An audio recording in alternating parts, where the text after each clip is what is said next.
Good morning. Thanks for coming. What I'm about to talk about today, it's still a work in progress. It's very soon going to be hopefully an article published in the LP looking at Britain's first kind of stamp engravers, and they go back much further than many people would realise. So I'm now approaching my 21st year working for the British Library, not to mention my 11th in this department as philatelic curator. And during that time, I've learned much and I've witnessed lots of kind of really amazing things. As a philatelist, I'm continually inspired by the interdisciplinarity of philatelic research. Nevertheless, at the same time, I'm often left bemused by kind of some of its quirks. I've seen terrible exhibitions which would make fantastic books, in addition to some terrible books that would make fantastic exhibitions. And I'm also quite curious about the fatalism and pathos of practitioners regarding the future of philately.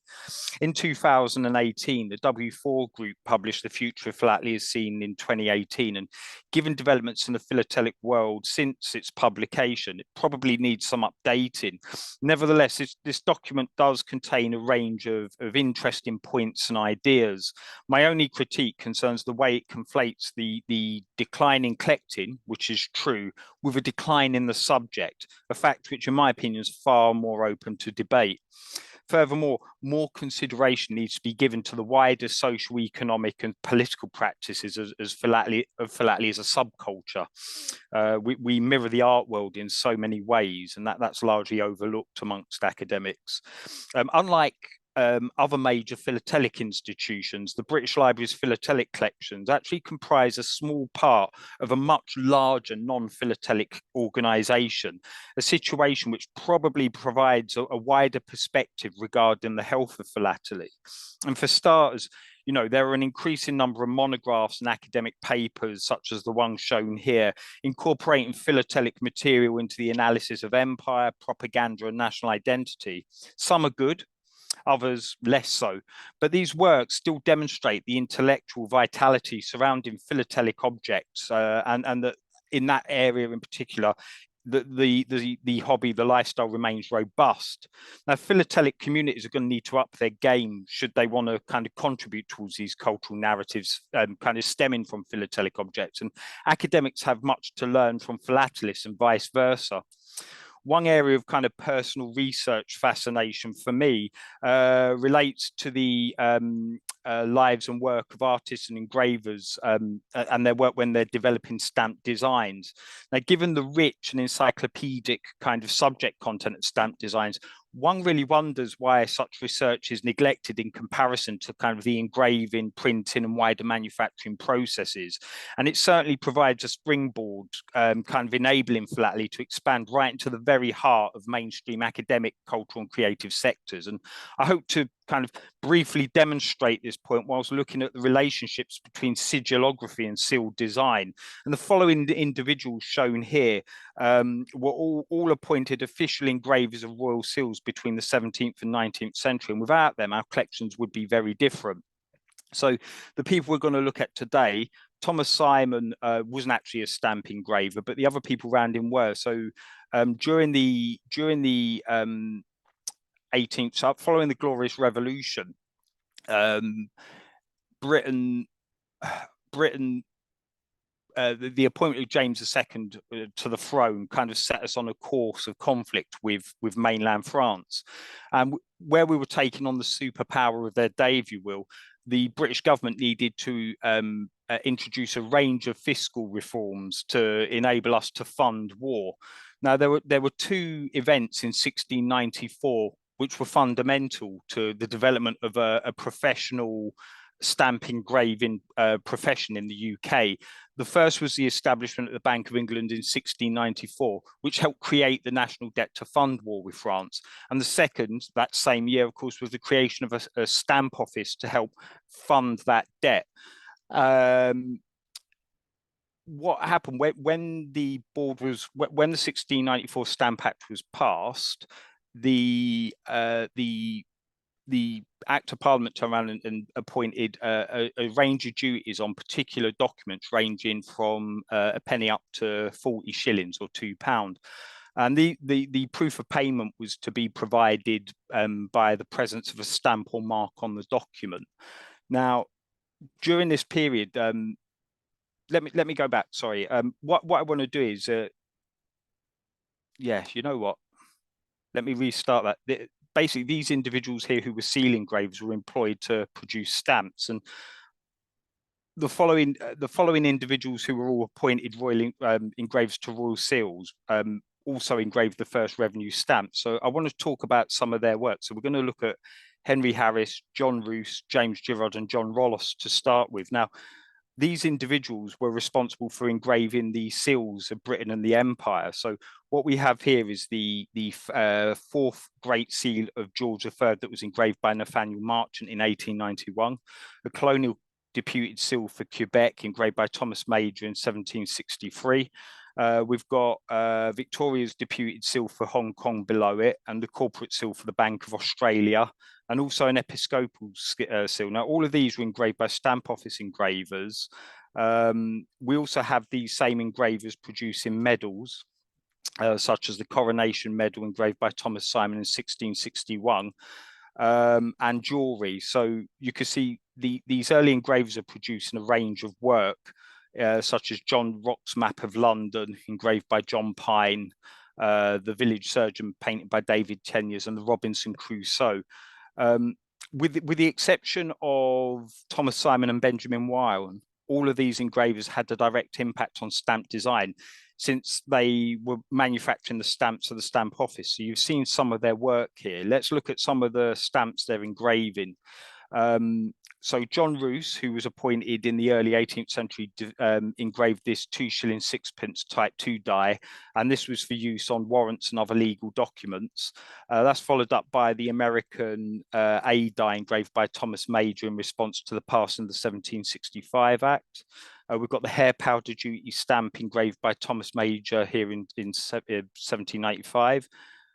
We've got the cruciform label for medicines valued between 1s and 2s 6. We've also got here, lottery tickets, almanac stamps, and so on, all printed by Stamp Office engravers. In addition to engraving stamps, there's quite a lot of iconographical crossovers with seals regarding armorial bearings. So one of the Stamp Office engravers, John Roos, who was employed between 1604 and 1715, he was responsible for designing the second Great Seal of Queen Anne, which is shown here, and it was engraved to represent the Union of England and Scotland following the Act of Union in 1707. You'll notice on the obverse face, with the Queen as Britannia, that there's an image there of a crown surmounting a co-joined Tudor rose and Scottish thistle. You can see the same engraver.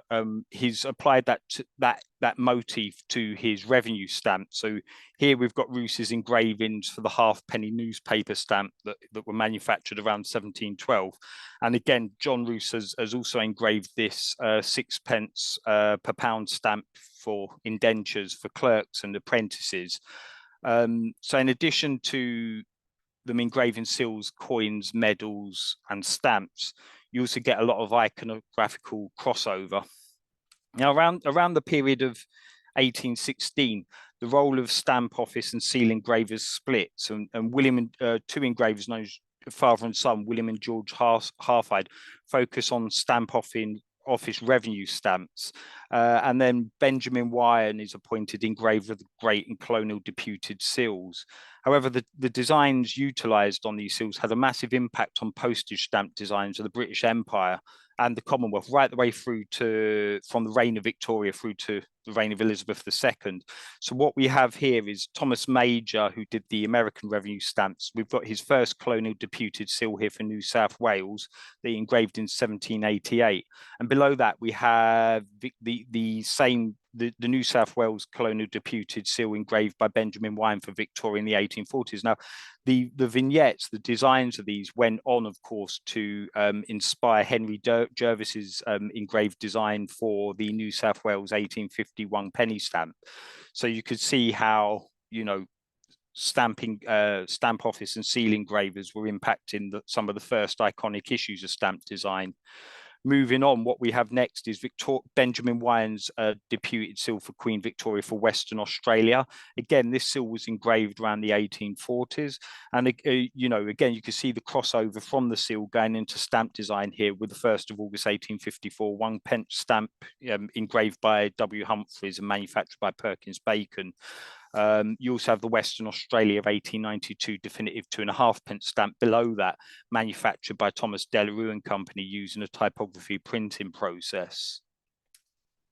Next up, of course, you have 2 engraved deputed colonial seals for British Guiana that were engraved by Benjamin Wyon. And of course, the design of the iconic British Guiana 1856 4-cent Blanco Magenta stamp takes its cue from this seal design. This was typeset and printed at the kind of official gazette by Bourne and Dallas in Georgetown. Below that, you have the 1860 definitive 1-cent, across from that, you have the 1860 issue stamp engraved by Waterloo and Sons. You have the 1889 6p stamp, and of course the 48-cent stamp from George V. So you can see how the line of these designs that the stamp engravers, the seal engravers were producing really did have quite an impact philatelically. Again, when we move forward, you can see Victoria's deputed colonial seal for the Gambia, engraved by Benjamin Wyon.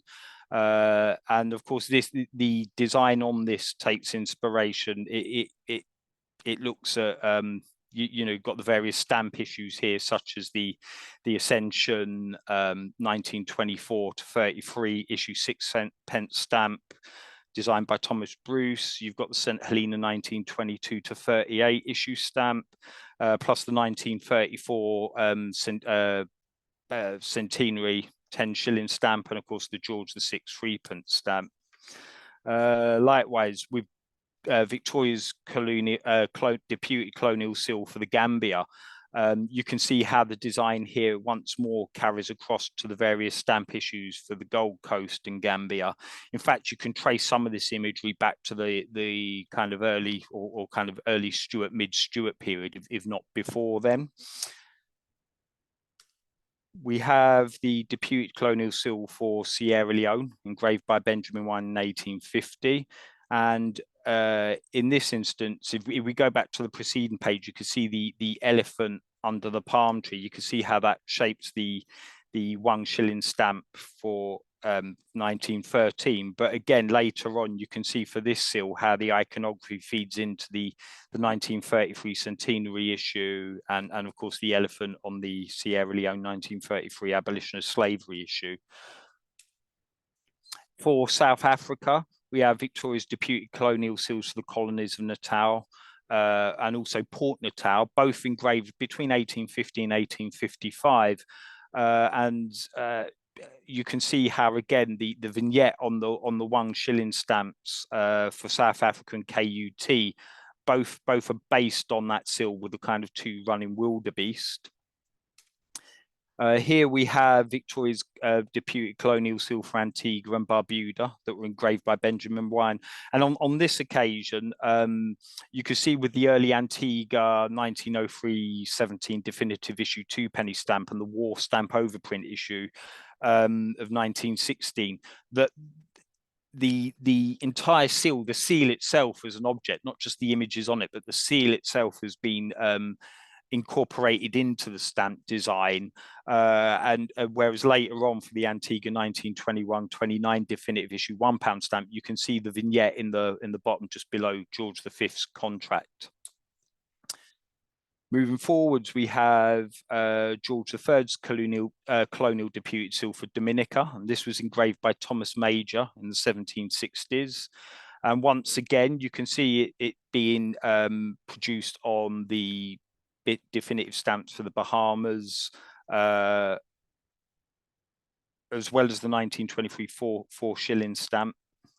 Sorry, 1-shilling stamp. Here we have 2 other examples of the Dominica seal.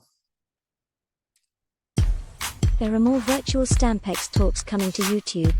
Subscribe to our channel now so you don't miss out. And then, of course, here we have depictions at the top of Charles II's deputed colonial seal for Jamaica, engraved by a gentleman known as Henry Harris in the 1660s. The engraving of that earlier seal was actually made by George Virtue in the 18th century, but he had an original from which to produce his engraving from. Below that, of course, we have Victoria's deputed colonial seal for Jamaica that was engraved by Benjamin Wyon. And here you can see that armorial bearing design being carried across into the postal fiscal's 3p stamp that was manufactured by Thomas Delarue and Company, as well as the 1905 15 5-shilling stamp shown here. And of course, going right the way through post-colonially for the independence issue of 1962, you can begin to see how those really early armorial bearings were still used post-colonially. Here we have the St. Vincent, George III's, Victoria's colonial deputed seal for St. Vincent that was engraved by Benjamin Wyon. And again, you can see the transfer over of this seal design that has earlier, you can go right way back to the 17th century with this, but again, it gets carried into the 1913 definitive issue 2-shilling stamp, the 1938 definitive, the war issue, and of course here the Bradbury Wilkinson, the Montserrat, for Montserrat, you can see it on there.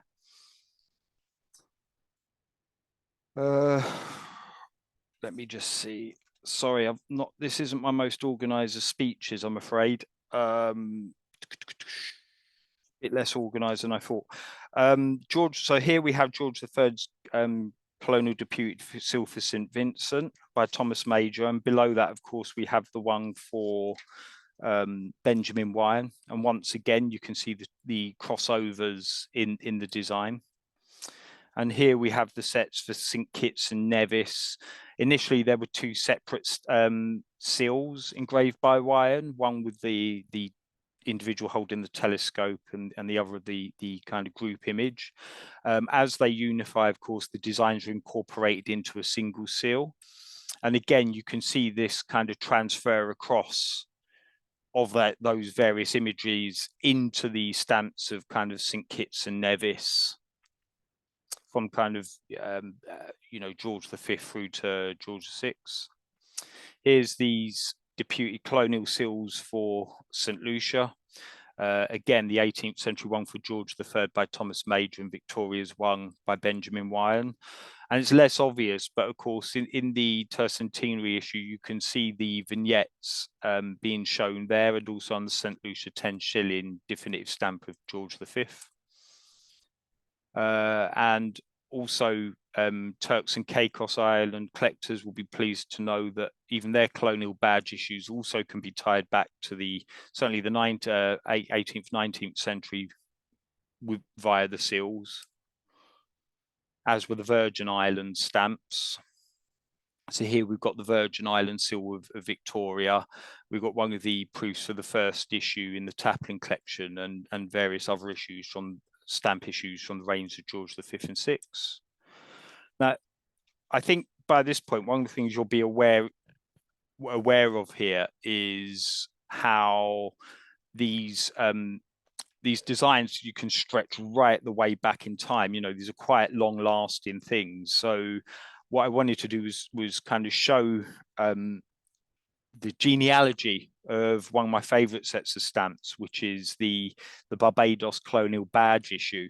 So here we have an engraving by here showing the Charles II's deputed colonial seal for Barbados, which was engraved by Thomas Simon in 1662. It depicts Charles II on a chariot holding a trident as Britannia riding two hippocampus or seahorses. Now that imagery has a tradition that continues to this very day. You can see by the next seal that was engraved by Henry Harris for William and Mary in 1690 that there was a practice of keeping the design but changing the monarch. And of course, you see it for the deputed colonial seal engraved by Thomas Major in 1765. And then, of course, Victoria with the Benjamin Wyon seal here from about 1850. Now, once again, you can see this badge design that they were responsible for engraving and producing appearing in a philatelic context. So here we have the Barbados 1892-1903 definitive issue 1 penny stamp. We've got the 4 penny stamp for George V. We've got the 3 penny stamp for one of the later issues, the 1916-1919 issue. And then, of course, here for George VI, we have the 1938 to 1947 issue, half penny stamp for Barbados, all engraved by Thomas Delarue and Company using a typography printing process. And then, of course, you can see here with this 1950 definitive issue $2.40 stamp engraved by Bradbury Wilkinson, the seal itself is represented. And of course, that design transfers to the first definitive set of Elizabeth II. In addition to kind of stamps, you also see this iconography appearing on kind of the successive paper money issues of Barbados during the first half of the 20th century. So you can see them on the obverse faces of these Government of Barbados 1938-1949 currency note issues printed by Bradbury Wilkinson, as well as on coins for the reverse face of this 1792 copper halfpenny and penny coinage. It appears on police and uniform cap badges, flags, and even buildings. Now, in 1966, with the build-up to independence, the government of Barbados arranged kind of an open competition to design a new national flag. And Grantley W. Prescott's globally recognized winning design here comprises a vertical triband of ultramarine gold and blue with a black trident head situated on the gold band in the middle. The blue represents the sea and the sky of Barbados, whilst the gold represents the sand of the island beaches. Of course, the trident itself represents the mythical sea god Neptune, as depicted on all of this other earlier philatelic and numismatic material. And the reason why it's there is basically symbolizing the break with Barbados, with Britain's colonial past. And in effect, what Prescott's doing here is reclaiming the old colonial imagery before reshaping and transforming it into kind of a new post-colonial national symbol following independence in 1996. And that, of course, then in turn gets kind of printed across banknotes, buildings, stamps and coins right the way through to this very day.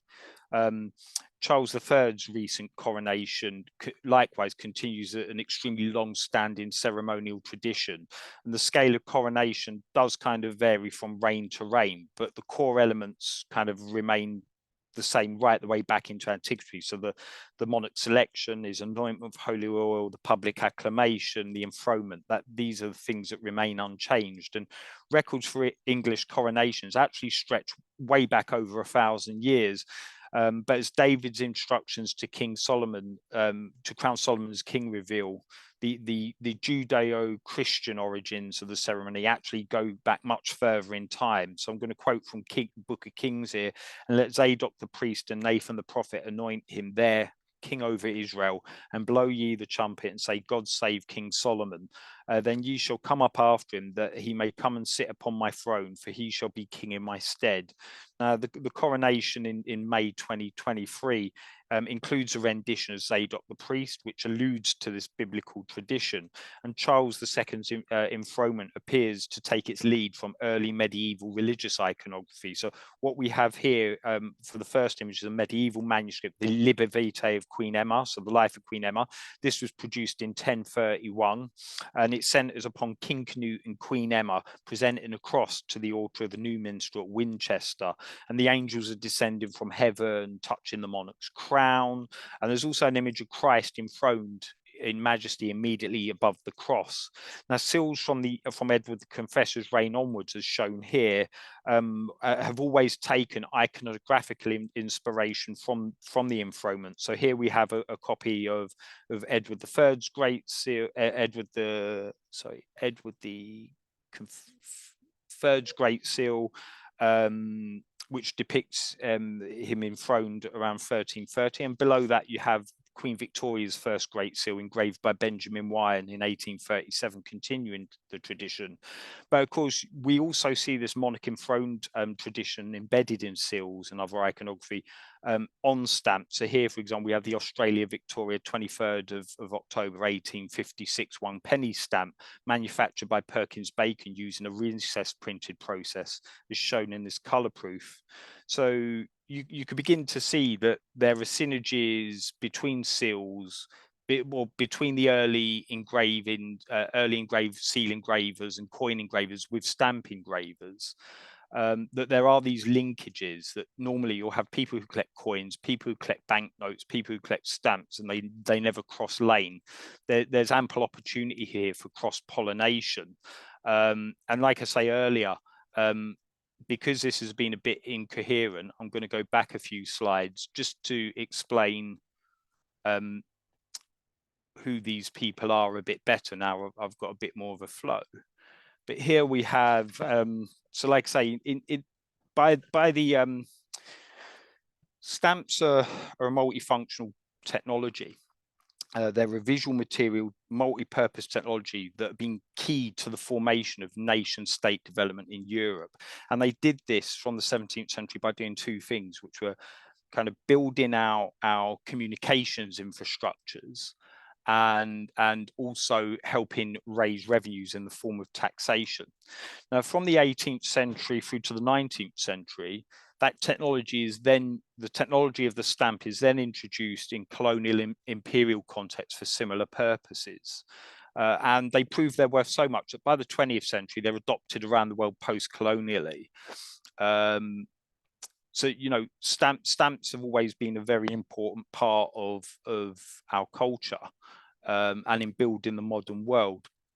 Now, although Britain, the first proper postage stamp for Britain, of course, was introduced in 1680 with the London penny post, the beloved Dockra mark. And this was comprised basically a very crude, functional, minimalist design for, you know, engraved on what was essentially a hand stamp. So you can't really turn around and say, basically Britain has to wait till the 1694 Stamp Act before it can begin to have a professional stamp engraving service. And like I say, following the Glorious Revolution, Britain and France were initiated in almost a century of near continual global context. The British government did need money. So like I say, it set up the Bank of England and the Stamp Office in 1694 to raise a national debt and service the debt. Because the aim of the stamp duty was to put taxes on certain types of legal and official documentation via a mark, the commissioners who were appointed to run the office were responsible for the creation and use of stamps that were to be different in design, and also because of their high monetary value, that the highest value being a denomination of 40 shillings or £2, they had to be engraved to be long lasting and also to be protected from forgery or from counterfeiting.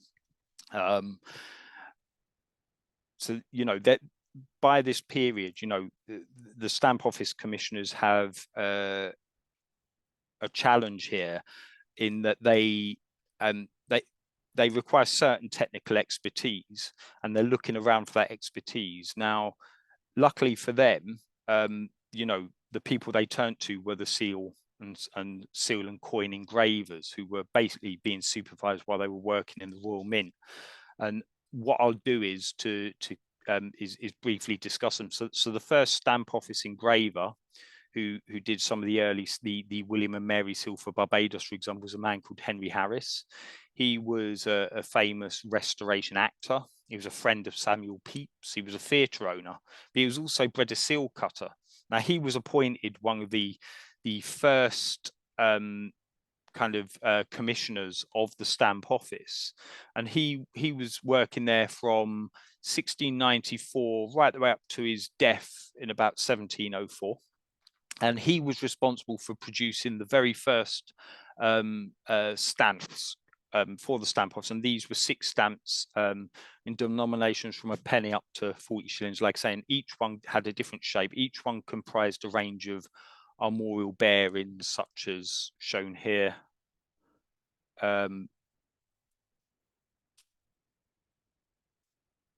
Such as shown here. And because he was a seal engraver, a coin engraver, working at the mint, he was facing a different type of, similar technology. So his solution to the problem of stamping stamps was to create stamps for an embossing process like seals. Now, when he was responsible for that becoming the predominant form of revenue stamp for Britain. But more than that, he also realized that when you blind emboss these on paper, it's fine, but for vellum, where they relax, over time the stamp would disappear. So he was also the stamp engraver responsible for what's known as escutcheoning stamps, which basically means that they paste a bit of paper onto a document to take the stamp impression. But it was soon discovered by about the early 1700s that these could be removed and fraudulently used on other documents. So he also helped devise the process where you would put a foil, a piece of metal, through the paper and the vellum that were glued together to attach them, and then put a tamper-proof cipher on the back that would show evidence of people trying to remove it. So, these kind of techniques, not just the designs of these early stamps, but and the fact that they're embossed stamps, but also the technique of escutcheoning. This was introduced by Henry Harris, and it was so effective that these techniques were actually used for the majority of the stamp office's stamps right the way through to about 1909. He's then replaced by various other people. So John Roos, who was a German migrant who was a goldsmith, who was responsible for engraving the first newspaper and almanac stamps, as shown with the 1 penny red one down here. Now, again, he's unique in introducing the first tax on knowledge. The newspaper stamps were very long lasting, but he was the first engraver to introduce recess engraving into the stamp office's stamp manufacture. You couldn't use embossed revenue stamps on a printing press because you've got to print many more of these. What would happen? Newspapers would have to send in their paper to be printed before they could publish have a tax stamp applied before they could print on them. And of course, that would number thousands of pages a day going into the stamp office. So embossing, this isn't an effective way. Their solution to deal with mass production is entirely engraving on copper plates that will go through 2 printing presses. Or he had 2 printing presses working at the stamp office, and that was brought in by John Roos. Embossed revenue stamps, of course, would flatten under the pressure of these dies, of these presses, but also being blind embossed, without any color, they wouldn't be visible. You needed a very visible way, and entirely engraving in red inks made these stamps very visible. And he was responsible for introducing these kind of innovations. He's quickly followed by a guy called James Girard, who designed the first colonial deputed seal for the Bahamas after it was made a crown colony in 1718. And of course, we saw that earlier on some of the stamps of the Bahamas. And he was also a friend of Isaac Newton, who he worked with at the Mint, as did Henry Harris and John Roos.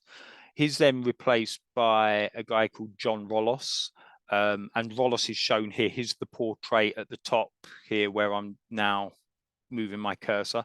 This man was responsible for engraving the colonial the great seals for George I, II, various American colonial deputed seals.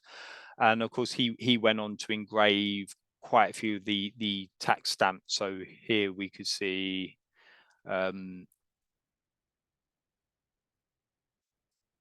let's see if I could find one back here. So here we can see a 2 shilling 6p stamp that he had engraved. And then he's replaced by a guy called John Pine in 1743. That's the individual next to him.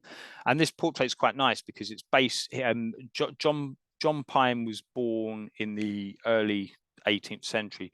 By 1709, he's made an apprentice to a goldsmith. And then he travels to Amsterdam to train up under other engravers before returning to England. And he sets up business with a guy called John Clark, and he marries his sister.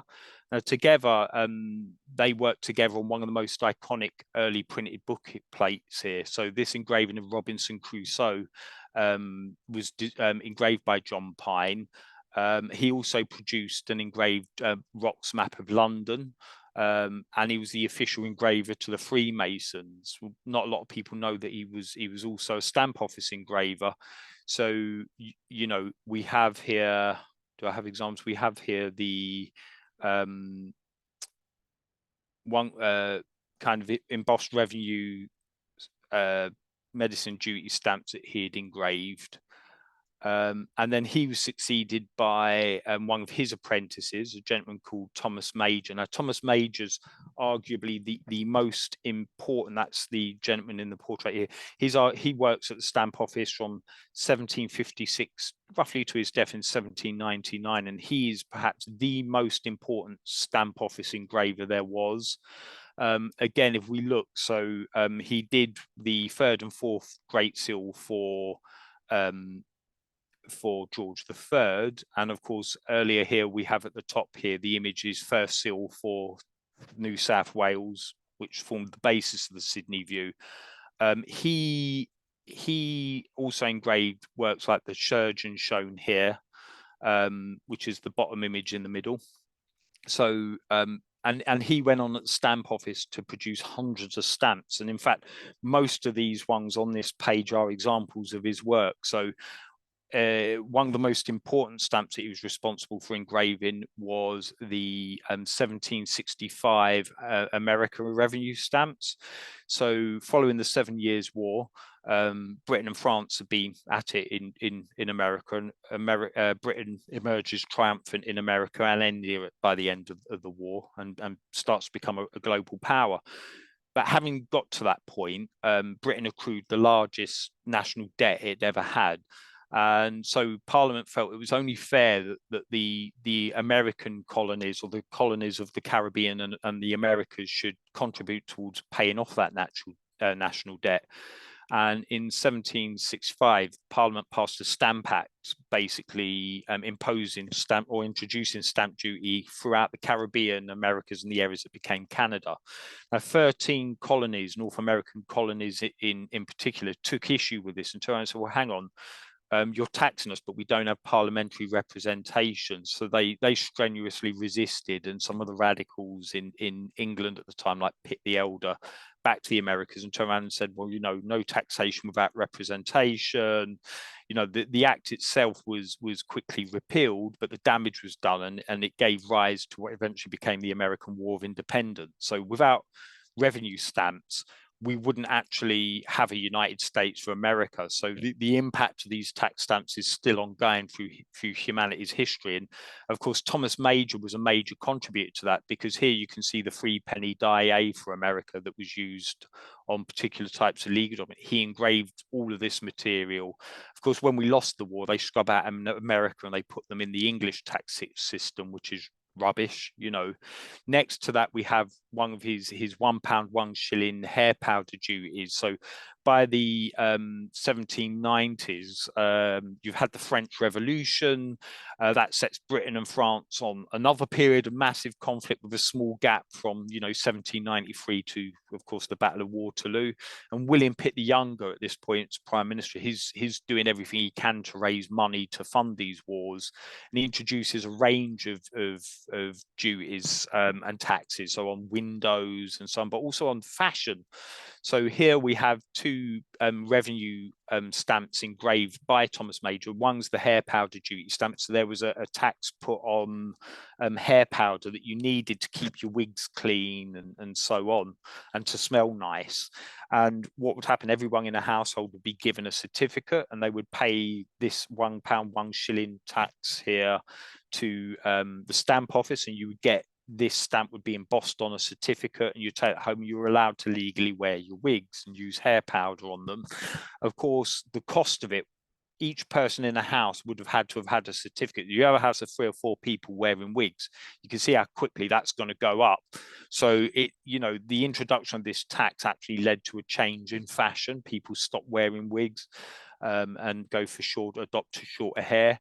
Down here we have another example of his work. This is for a hat tax.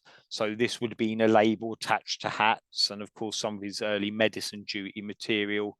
And here we have some of his stamps for Irish lottery and for provincial banknotes.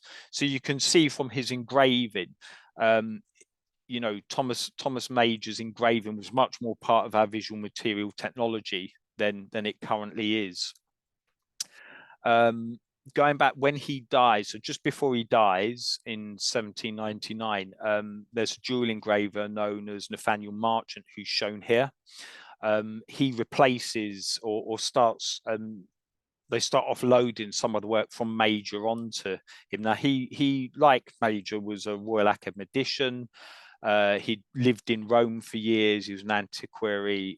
His penchant was for, in particular, jewel engraving, and he actually published an inventory of all of his works.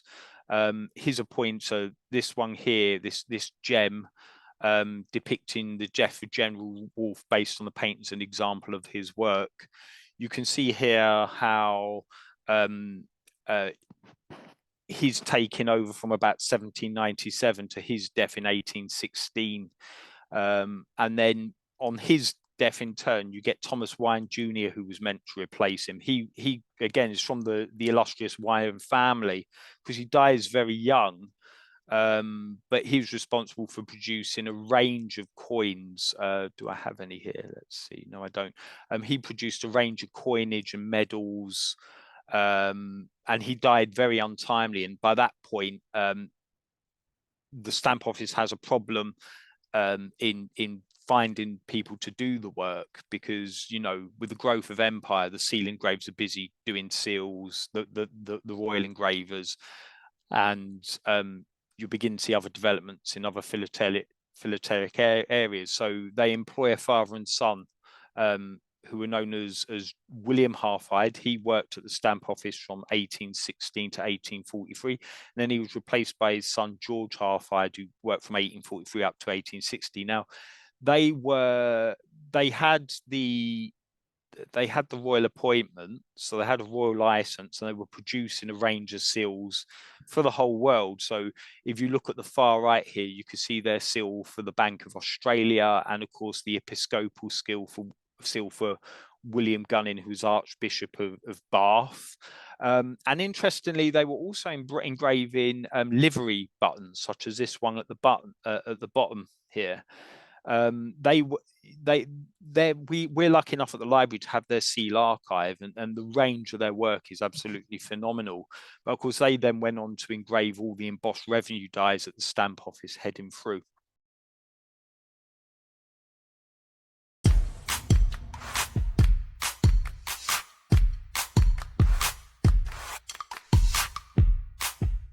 We hope to see you at our next Stampex show, at Virtual Stampex or in person in London.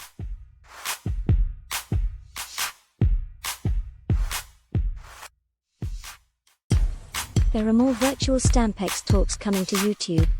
You know what to do. Click subscribe now so you don't miss out. See you soon.